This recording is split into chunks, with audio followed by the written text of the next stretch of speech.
Joan and I spent our honeymoon in Europe. My mother's people were from Sweden, from a small fishing village near Båstad, where a picture asks to be taken in any direction you look.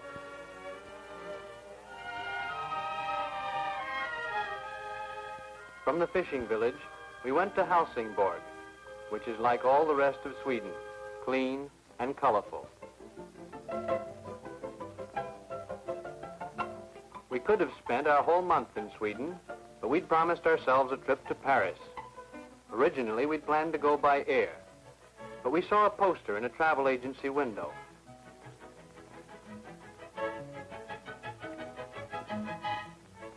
Say, this looks like an interesting way to go to Paris. What, this? But I thought we were going to go by plane. I know, but since we have enough time, we might as well try the coach. Linjebus? Sure, let's give it a whirl. Okay. This was to be a new and unusual experience in traveling. A stewardess. And look what they're loading into the luggage trailer.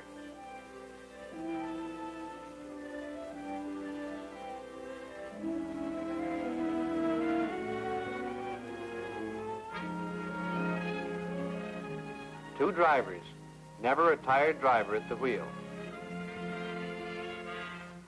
Before we'd gone a mile, we took to sea. We drove onto the ferry, which took us across the Öresund, the strait that separates Sweden from Denmark.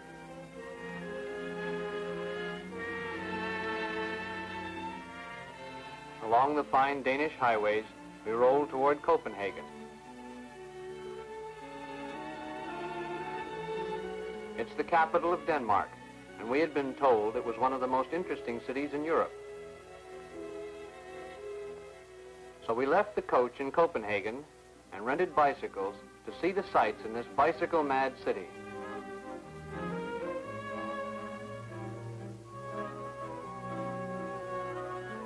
We saw Hambra, the old fish market, and Amalienborg Square with the royal palace.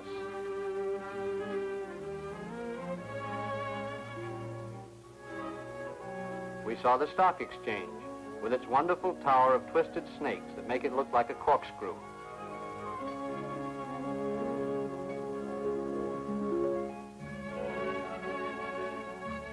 My pockets are always full of sugar because Joan likes to make friends with horses.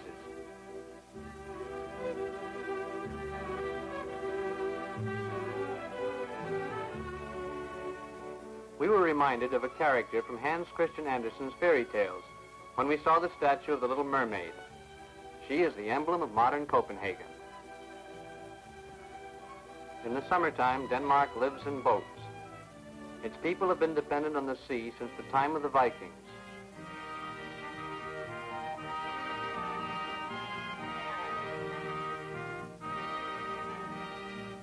Back in Copenhagen, we again found ourselves in the usual traffic jam of bicycles. Everyone who visits Copenhagen should see Tivoli, the wonderful amusement park in the heart of the city.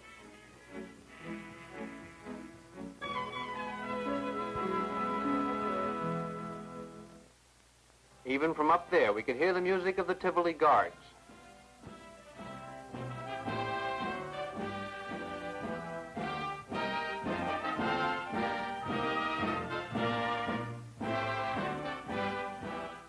Grammar school boys, just youngsters.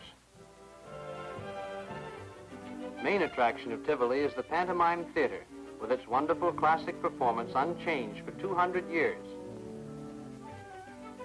The clown is the symbol of Tivoli.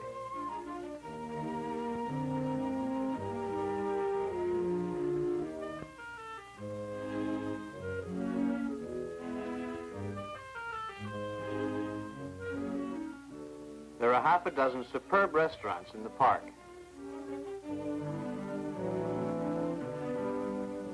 Night in Tivoli brings colored lights and fireworks, a 4th of July celebration every night.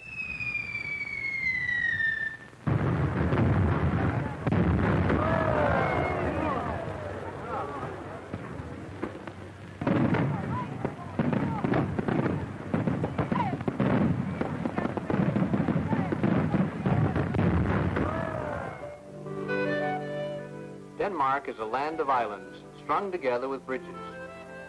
Back on the coach again, we headed south past the seaside dairy farms toward our destination for the evening near the German frontier, the town of Obenro.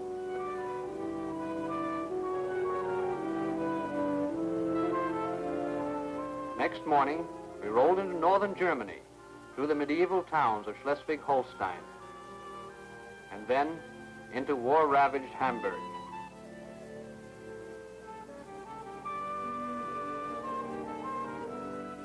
The wide Autobahn spread us across North Germany toward the Netherlands. Since linear bus travels only by daylight, we missed none of the scenery. Our hotel that evening was at Boekelo, in the heart of the forests of eastern Holland.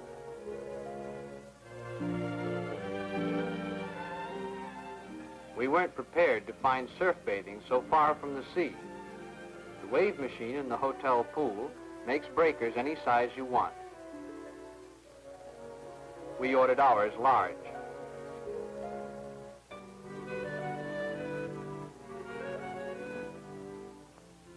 This was our first anniversary. We'd been married a month. So we took a table for two while some of our fellow passengers danced and gathered in congenial groups over cups of Dutch coffee. All this, food and best hotels, was included in the price of our ticket. Next day, we headed west again toward Rotterdam.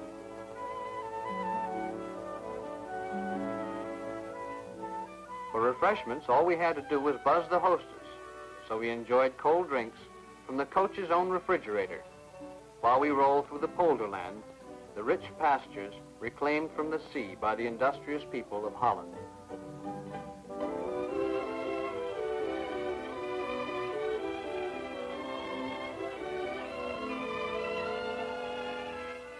Joan was particularly charmed by the washroom aboard that let her pretty up so she reached our stops ready for sightseeing. We had arranged to take another stopover at Rotterdam.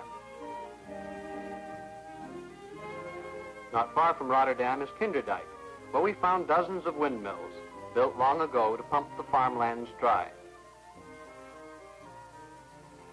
Also nearby is the lovely old town of Delft, a snapshotter's paradise.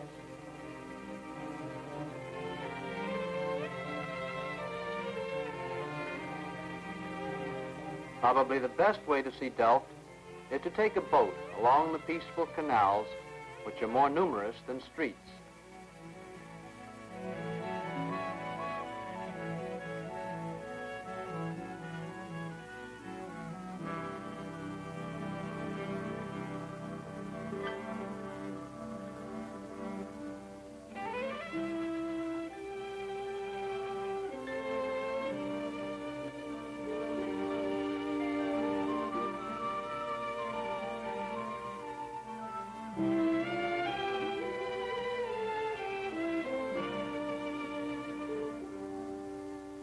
A landmark of Delft is the old church, started in the 13th century. It has tilted like this for 500 years. The new church was finished before Columbus sailed from Spain for the New World. There was a carnival in Delft the day we were there. With sign language, Joan made friends with a little Dutch girl who stood wistfully by the merry-go-round. They got on together.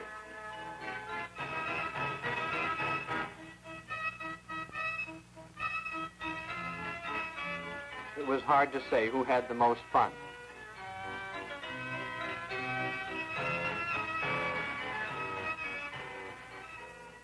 We caught the next coach to Paris, arriving at the Holland-Belgium frontier early in the afternoon. If you drive a car in Europe, frontiers can be troublesome, but there were no such worries for us. The hostess took our passports and a briefcase of documents. In 10 minutes, she was back, and we were on our way toward Brussels, leaving the poor motorists still arguing with the frontier guards. For all I know, they were still arguing when we reached Brussels in the afternoon. This gave us time to visit the Grand Place, the great square surrounded by palaces built in the Middle Ages. There's a flower market in the Grand Place where you can choose from among the finest roses in Belgium.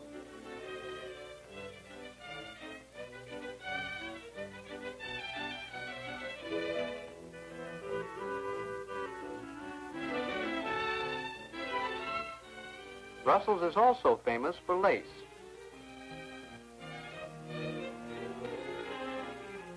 I asked Joan what she would like from this shop, but she just couldn't make up her mind.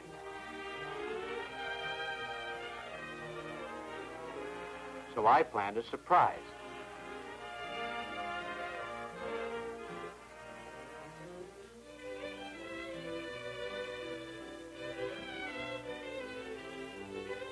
I knew by the way she said, "Oh, Jack," that my choice had been a success.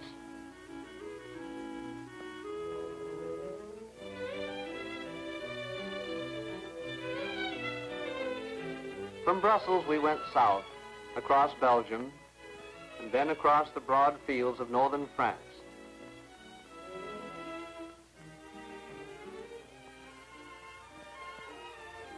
So to Paris, where we left our ligne bus near the Arch of Triumph on the Champs-Élysées.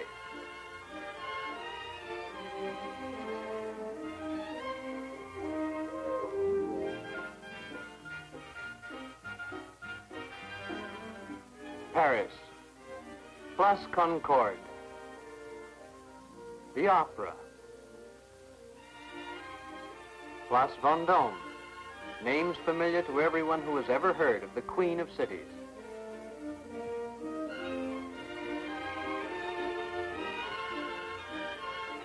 The Louvre,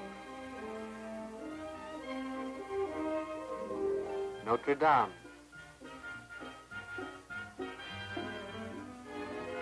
the bookstalls along the Seine.